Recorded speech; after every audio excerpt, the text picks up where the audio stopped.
Right, so this is now time for our At Your Leisure feature. And this was really started at the beginning of the new year because we're trying to inspire you to find a new hobby. And this is a fairly active one, I think it's fair to say. We're finding out about Zumba.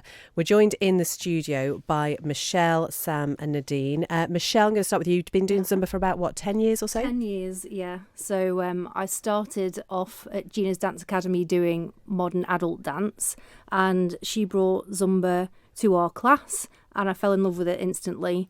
And that inspired me to become an instructor myself and have my own classes. So I used to sub for her and then have my own classes as well. So if you had to sum up Zumba in a few seconds, how would you describe it? Energetic, energy, amazing, just feel good fun. Okay, how much coordination do you need to have? It depends on what sort of songs that we're playing. I think that we can range it. I like to have sort of songs where you can pick up instantly whether you're coordinated or not, and then I like to have some that are a little bit more challenging. Righty-ho. Who have you brought in with you this afternoon? I brought Sam and Nadine. Okay, Sam and Nadine, welcome. How did you both get involved in Zumba then? Sam, you first. Well, I was already teaching exercise classes at a local gym, and then heard about it and decided to go and do the training in the UK.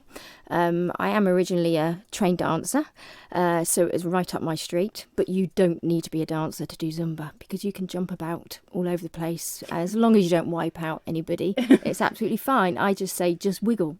Right. Okay. So yeah, it's just great fun. So it's not actually dancing. You wouldn't say Zumba is dancing at all then? Well, there's a certain amount of dancing involved, but everyone dances differently, don't they? Right. Okay, Nadine, how did you get involved in Zumba? So I started Zumba after my second child, actually, just trying to get back into fitness. And I'm also a trained dancer, but as a young child. And then I became PT when I was 18, and I went out of it and got into catering, as you do. So PT is like personal training? Personal trainer, yeah. And I just wanted to get back my fitness and lose weight because I was huge. And I just loved it. So I actually became an instructor because my instructor got pregnant and needed cover. So I've been an instructor now for 6 years, and I've only been on the island for 2.5 years. So I teach in Castletown. And yeah, you don't have to be a dancer, but it is dancey. Okay, right, H. Right. Yes, go on. You've done a bit of belly dancing in your time, haven't you? So you can be well up for this. Christy, have you ever done anything like Zumba before? I haven't, no, but it's one of those things that's always intrigued me because I get the impression that it's just cracking good fun, really kind of colourful thing to do. And as they've said, it's obviously really good for your fitness as well. So anything that's fun and fitness helping, then that's got to be a good thing, I suppose. That's definitely the right direction. And I was just saying before, do you get many men going? Because you think of Zumba and you almost always think of it being almost exclusively women. Is that right or not?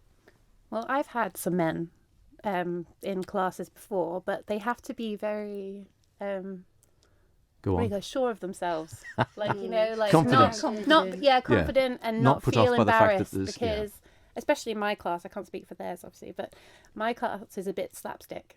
So that we sounds do I make fun of myself, and it's all it can be sensual, and so therefore men find it embarrassing sometimes. Oh, Okay. That's the one to go to then. All right, a couple of quick fire questions then, Michelle. If anybody's got any sort of particular conditions or injuries and stuff like that, does that mean they can't do this sort of exercise? Well, it depends on who your instructor is actually. If your instructor has got the qualifications to be able to help and guide you with that sort of thing in a gym or something, then if you've got a condition, then it's always wise to speak to the instructor first, especially joint conditions, because there's quite a lot of jumping involved.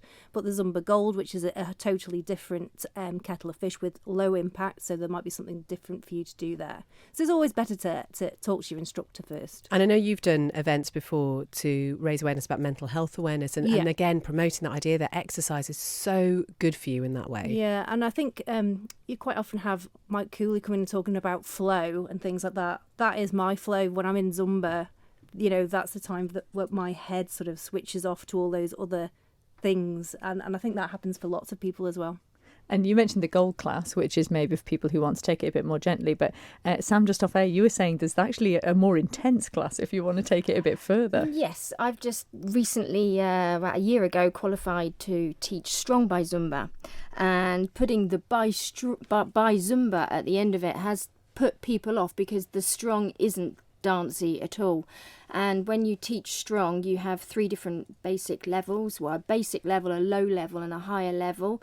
But it's more HIIT training, so high intensity training. The moves are created and choreographed first. So I say choreographed, it's not dancey, there's just a group of moves put together. And then the music comes afterwards to help push you when you do the moves. But that is floor up, down, you know. We'll work up to that one, Sam. Yeah.